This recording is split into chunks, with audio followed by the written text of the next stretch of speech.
Bom dia a todos. Bom dia. Hoje representar o Sindicato da Fundação Casa, CITSES Simplarifa.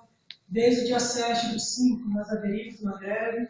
Hoje a nossa data base é 1º de março. Nada nos foi apresentado.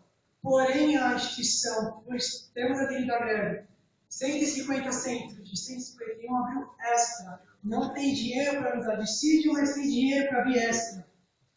Faltamos 4 reivindicações principais: a dissídio, faltamos segurança nos centros, segurança com funcionários contratados via concurso público, pedimos respeito ao plano de cargos e salários, e nós, da pedagogia, pedimos 30 horas semanais, haja vista que nós somos educadores e a educação não trabalha 40 horas semanais, pois respeita-se o seu espaço para aprimoramento intelectual. Política pública de qualidade se faz com investimento e não com arroxo salarial. Pedimos então apoio desta casa aos deputados que nos olham, pois extra vocês estão pagando. O dissídio, a nós não. Aumentaram o nosso convênio médico este ano em 11% e ano passado mais de 30%. Não tivemos reparação.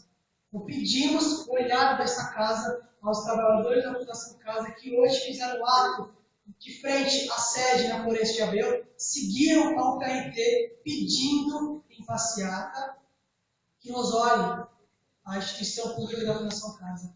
E eu só queria dar um parabéns aos secundaristas que ocuparam esta casa, pois eles deram uma aula de democracia. E isso, meus caros, é um grande exemplo, pois eles vêm pedindo há muito tempo que seja aberta essa CPI. E só conseguiram ganhar corpo e voz ocupando esta casa que é do povo, e eles são o povo. Muito obrigado. Próximo participante, Silvio Luiz Delcio.